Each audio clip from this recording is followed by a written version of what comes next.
Olá, tudo bem? Espero que sim. Bom dia, boa noite, boa tarde. Não sei a que horas você vai acessar aqui esse nosso conteúdo de hoje no Vale a Pena, mas de todo modo espero que você esteja bem para mais esse nosso encontro. Eu sou o Fábio Costa. Se você já se inscreveu aqui no canal do YouTube, do Observatório da TV, obrigado. Se você não se inscreveu ainda, faça isso para que você fique por dentro assim que nós publicarmos todos os programas, todas as críticas, todos os resumos, tudo que trazemos especialmente para você, e também acesse em áudio na sua plataforma de podcast preferida tudo que a gente traz com carinho e dedicação sobre a televisão do Brasil e também do mundo, né? Vale a Pena nesta semana faz uma homenagem a uma das figuras de maior relevância da história da televisão brasileira, não é exagero a gente dizer isso, mas que nos últimos anos tem sido um pouco deixada de lado, verdade seja dita, né? Lolita Rodrigues. Lolita Rodrigues não se chama Lolita de batismo. Seu nome é Silvia Gonçalves, para ser mais exato, né? Ela nasceu no dia 10 de março de 1929, aqui no litoral sul de São Paulo, em Santos, né? E já criança, né, a caçula de 4 filhos de um casal de imigrantes espanhóis, já criança ela demonstrava bastante, como direi, inclinação a vida artística, né? Dançava, cantava, tinha muita afinidade com a língua espanhola, claro, porque era falada entre os seus familiares, né? E começou a participar de emissões de rádio, especialmente na Rádio Atlântica, ainda em Santos, cidade na qual ela viveu até os seus 13 anos de idade, né? A sua família se mudou aqui para a capital de São Paulo entre os 12 e os 13 anos de Lolita. E foi quando ela, ao se iniciar em diversos programas de calouros das rádios aqui de São Paulo, como Rádio São Paulo, Rádio Pan-Americana, Rádio Record, recebeu a sugestão da sua mãe, a Dona Isolina, que adotasse o nome de Lolita Rodrigues e deixasse de se apresentar com o seu nome de batismo. Foi aí que surgiu este que é um dos nomes muito marcantes e muito visitados, muito relembrados quando nós contamos a história da TV aqui no Brasil, especialmente por um motivo que logo mais eu relembrarei, né? Ainda em meados dos anos 40, Lolita ganhou seu primeiro contrato de trabalho, que foi com a Rádio Record, e depois ingressou no grupo dos diários e emissoras associados da TV Tupi, que foi inaugurada em 1950, né? E havia a Rádio Tupi. Os profissionais do rádio, né, basicamente, foram os que inauguraram a televisão, descobriram todos juntos como é que se fazia aquilo, né? Lolita cantava e começou a apresentar programas também, nessa época de televisão. Mas o fato que eu disse que ia destacar, qual é? Talvez você que esteja aqui assistindo a esse nosso Vale a Pena de hoje não saiba, mas Lolita Rodrigues cantou no dia da inauguração da televisão brasileira, 18 de setembro de 1950, o hino da televisão, né? Com letra do poeta Guilherme de Almeida, né? Que dizia que vingou como tudo vinga no teu chão, Piratininga, a cruz que Anchieta plantou, como uma belíssima antena, etc. É uma letra que hoje pode parecer um pouco discutível, mas que fazia todo sentido dentro da ideia do proprietário da empresa, Assis Chateaubriand, do seu grande apreço a tudo que dissesse respeito a índios, né, ao universo indígena, e ao pioneirismo, à tecnologia, ao grande avanço que representava a inauguração da televisão no nosso país, né, naquela ocasião. Quem cantaria esse hino na inauguração da nossa TV seria Hebe Camargo, uma grande amiga de Lolita durante a vida toda e desde a juventude, mas acabou sendo Lolita porque Hebe, embora tenha dito que estava doente e passando mal, na verdade compareceu a um outro compromisso que ela tinha com o seu namorado da ocasião, Luiz Ramos. E por essa razão, entre aspas, sobrou para Lolita cantar, ter essa honra na inauguração, na primeira emissão da nossa TV oficialmente. Nessa ocasião, Lolita já cantava no rádio, como eu disse, e continuou cantando na televisão e passou a apresentar programas. Um dos primeiros programas que ela fez como apresentadora foi Música e Fantasia, que ela dividia com J. Silvestre. e nessa mesma época apresentou diversos programas, não só aqui na TV Tupi de São Paulo, mas também em emissoras dos diários e emissoras associadas no Recife e em Belo Horizonte, especialmente entre 1960 e 1963. Né? Um dos programas mais representativos da carreira de Lolita Rodrigues foi o Almoço com as Estrelas. Né? Os nossos companheiros aqui mais experientes seguramente se lembrarão, se não dessa fase da TV Tupi, das fases do princípio dos anos 80 nas TVs Record e TVS, né, no SBT. O programa passou cerca de 30 anos no ar, foi apresentado inicialmente por J. Silvestre, parceiro de Lolita no Música e Fantasia, depois passou para Ribeiro Filho, até que, aos 4 anos de duração do programa, em 1956, salvo erro meu, passou a ser apresentado por Lolita e seu já marido, a essa altura, Ayrton Rodrigues. Né? Ayrton Rodrigues era funcionário das empresas de Assis Chateaubriand e se casou com ela em 1951, após um breve período de noivado, né, de namoro e noivado, e eles passaram mais de 20 anos juntos, né? O casamento depois veio a acabar, eles continuaram apresentando tanto o Almoço com as Estrelas, quanto outro programa histórico que foi deles por muitos anos, o Clube dos Artistas, né? Era apresentado à noite, enquanto o Almoço com as Estrelas ia ao ar nos sábados à tarde. Na Tupi, e o mesmo trajeto, né? Depois andou por outras emissoras até o seu encerramento no princípio dos anos 80. Mas essa separação do casal não interferiu na realização do programa. Eles continuaram a ser parceiros na apresentação tanto do Clube dos Artistas, enquanto ele existiu, quanto do Almoço com as Estrelas. Esse é um formato que, inicialmente, Cassiano Gabos Mendes, um dos diretores da TV Tupi, não confiava muito, porque ele falou, mas vão mostrar as pessoas comendo, vai focalizar as pessoas comendo em cena na hora do almoço, então será que isso não é desagradável, não é muito exótico para a gente fazer? Lembrando que esse é o começo da TV, né? Estamos falando de 1952, 53, mas acabou que vingou, porque não só o almoçar daqueles artistas não foi tão estranho quanto se supunha, como era um encontro de sábado à tarde com atores, cantores, enfim, que participavam daquele programa para divulgar os seus trabalhos do momento, para falar sobre as suas impressões a respeito do próprio cenário cultural, da própria vida deles, né? Cada um tinha um pedacinho dedicado ali às suas falas, alguns às vezes extrapolavam e a Lolita, muito elegantemente, ficava um pouco receosa de interrompê-los, né? De ser um pouco severa para controlar o tempo, que rendia algumas discussões entre o Ayrton e ela nos bastidores, né? Mas, ao longo dos anos, década de 50, 60 e 70, Lolita foi se dividindo entre a apresentação de programas na televisão e também com uma sólida carreira como atriz de novelas, né? Na TV Tupi propriamente, nas primeiras novelas, como O Corcunda de Notre Dame, onde ela fez a sua primeira protagonista, que era a Esmeralda, né?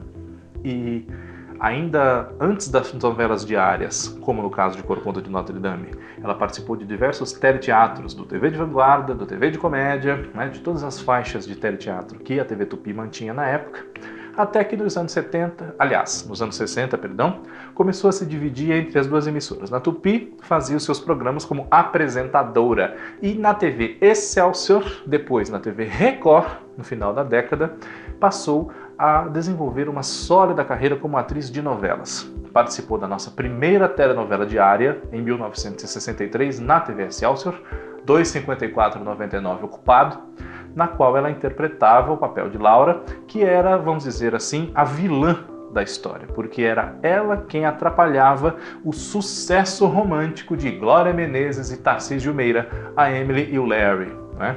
O curioso é que esses personagens têm nomes assim naturalmente americanos, mas o original da história é argentino, de Alberto Migré, adaptado aqui por Dulce Santucci, né?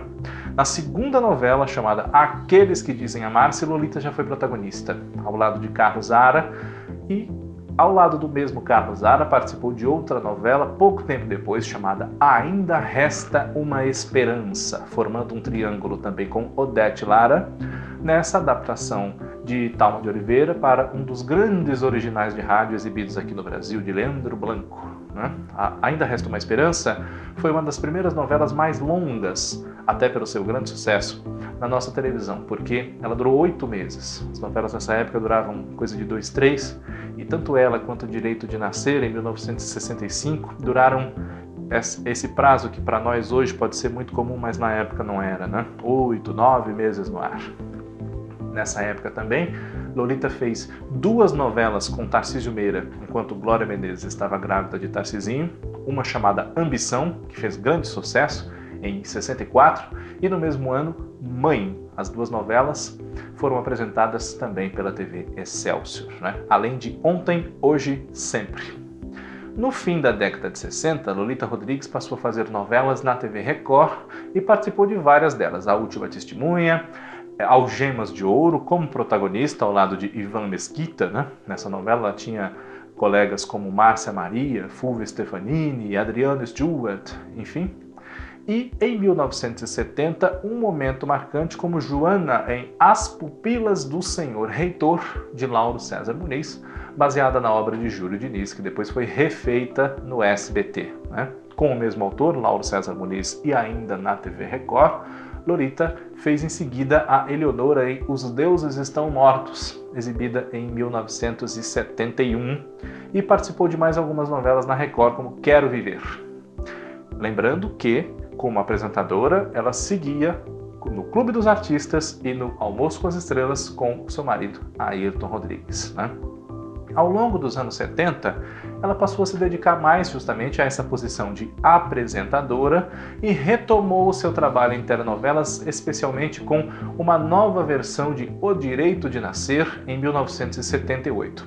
Ela não havia participado da primeira, de 64 para 65, e nessa de 78, em adaptação de Teixeira Filho e Carmen Lídia para o original cubano de Félix Canhé, ela interpretou o papel de Dora, irmã da Maria Helena, que era a Eva Vilma, e casada, um casamento infeliz, com o Dom Ricardo de Monteverde, que era a personagem de Henrique Martins. Dora e Dom Ricardo são os pais da famosa personagem Isabel Cristina, que nessa versão foi interpretada por Beth Goulart. Pouco tempo depois de O Direito de Nascer, na sua segunda versão, a TV Tupi fechou as portas, terminou as suas operações melancolicamente, pode-se dizer, poucos dias, até 60 dias antes de completar o seu aniversário de 30 anos. Então Lolita acabou vendo aquela empresa onde ela trabalhou tanto tempo, antes mesmo da TV vir a existir, viu deixar de existir, saiu do ar e foi trabalhar do grupo Silvio Santos, que nessa época era proprietário da TV Record, tinha a TVS do Rio, e inaugurou em 81, com algumas emissoras que haviam sido do conglomerado da Tupi, o SBT, onde o Almoço com as Estrelas persistiu por mais algum tempo, sempre aos sábados à tarde, até que saiu do ar. Desde então, Lolita Rodrigues teve outras participações como apresentadora na TV Manchete, no próprio SBT, entre os anos 80 e 90, e fez algumas novelas, Sempre manteve a sua carreira de atriz, ou em paralelo ou ao mesmo tempo do que a de apresentadora. Então, novelas que nós podemos destacar, que os mais novos já se lembrarão de Lolita como atriz nelas, são Sassaricando, de Silvio de Abreu, exibida em 1987 para 88, na qual ela interpretou talvez aquela que seja sua personagem mais lembrada de todas as novelas que ela fez, Aldonza, a feirante espanhola, cujo marido Ricardo, que era o Carlos Zara, o velho amigo dela, havia abandonado. Ele sumiu no mundo, deixou-a com os filhos, o Miguel, a Juana, a Tancinha, a Isabel, e depois todo mundo descobre que na verdade o Ricardo está vivo, bem vivo, E a Dona Aldonza foi muito marcante, desenvolveu uma ótima parceria em cena com todos do seu núcleo, mas principalmente ficou muito marcada a Dona Aldonza como mãe da Tancinha, né? Se você assistiu Haja Coração, em 2016, a Dona Aldonza não existia, pelo menos não com esse nome, não é? Ela foi transformada de espanhola em italiana, ganhou o nome de Francesca e quem a interpretou foi Marisa Hort, enquanto Tancinha foi Mariana Ximenes, né? Lolita Rodrigues e Cláudia Raia deram tão certo como mãe e filha que em Terra Nostra, 12 anos depois, elas repetiram essa parceria, né? A Lolita como Dona Dolores era a mãe da Hortência, personagem da Cláudia Raia. As duas moravam numa pensão, né? A Cláudia Raia acabou adotando o filho biológico do Mateu e da Juliana, que era o Thiago Lacerda e a Ana Paula Rosa, né? O garoto ao qual ela deu o nome de Juanito, porque o seu marido falecido chamava-se Juan. Pois é. Além dessas duas personagens, talvez você se recorde também da única vilã que Lolita fez e que ela não gostou de fazer. Ela se sentia mal, não gostava da energia da personagem. A Dona Emília Souza Bastos, de Despedida de Solteiro, novela de Walter Negrão, que foi ao ar entre 92 e 93, no horário das 6 da TV Globo. E na década de 90, também podemos destacar A Viagem, de Ivani Ribeiro, em 1994, com Lolita no papel de Dona Fátima, né, que formava ali, vamos dizer, um triângulo amoroso da terceira idade com o seu Tibério, que era o Ari Fontoura, e a Dona Sininha Nair Belo, outra grande amiga de Lolita da vida inteira, né? Ela sobreviveu às duas grandes amigas, Nair e Hebe, né? E depois acabou se envolvendo ali romanticamente, casou-se com o seu Agenor, que era o personagem de um ator que também merece estar aqui no Vale a Pena, estará qualquer dia desses, John Herbert. Pois bem, também mais para o fim da década, a Tia Clara, em Estrela de Fogo, de Yves Dumont, na Record, né? Ela era tia de Gustavo Proença de Alvarenga, o personagem do Fulvio Stefanini, de quem ela tinha sido mãe nas Algemas de Ouro. E logo em seguida, a personagem Helena em Louca Paixão, também de Yves Dumont. A presença de Lolita Rodrigues em Louca Paixão foi uma espécie de homenagem a ela, que participou de 2,54,99 Ocupado, cujo original era o mesmo original que deu origem, com perdão da má frase, o mesmo original do qual Yves Dumont partiu para construir a sua novela Louca Paixão. E a sua nova personagem, Helena, era uma senhora que tinha problemas com álcool e que por essa razão havia se separado no decorrer da vida da sua filha, a Letícia, que era a protagonista da história vivida por Carina Barum, equivalente a Emily da Glória Menezes, anos antes, né? Lolita Rodrigues, ao longo dos anos, foi espaçando a sua presença na televisão, também pela idade, né? Então, ela participou de Kubanacan, de Carlos Lombardi, participou de Pé na Jaca, com o mesmo autor, na TV Globo, respectivamente em 2003 e 2006, e a sua última aparição em novelas ocorreu entre 2009 e 2010, como Dona Noêmia, mãe do Marcos, que era o José Maier em Viver a Vida, uma novela do Manuel Carlos, né? Na qual, inclusive, ela apareceu muito pouco, menos do que nós gostaríamos de poder vê-la, né? E conforme a idade foi chegando, os papéis foram rareando, né? As oportunidades foram rareando, é uma queixa comum entre os atores mais velhos, mais experientes, né? Que as histórias vão sendo centradas em personagens mais jovens. Eles compreendem isso, mas não é uma queixa infundada, né? Porque as oportunidades realmente começam a rarear. Lolita retirou-se da televisão, anunciou a sua aposentadoria e há alguns anos vive com a sua filha única, Silvia, né, fruto do seu casamento com Ayrton Rodrigues, que tem o mesmo nome dela, Silvia.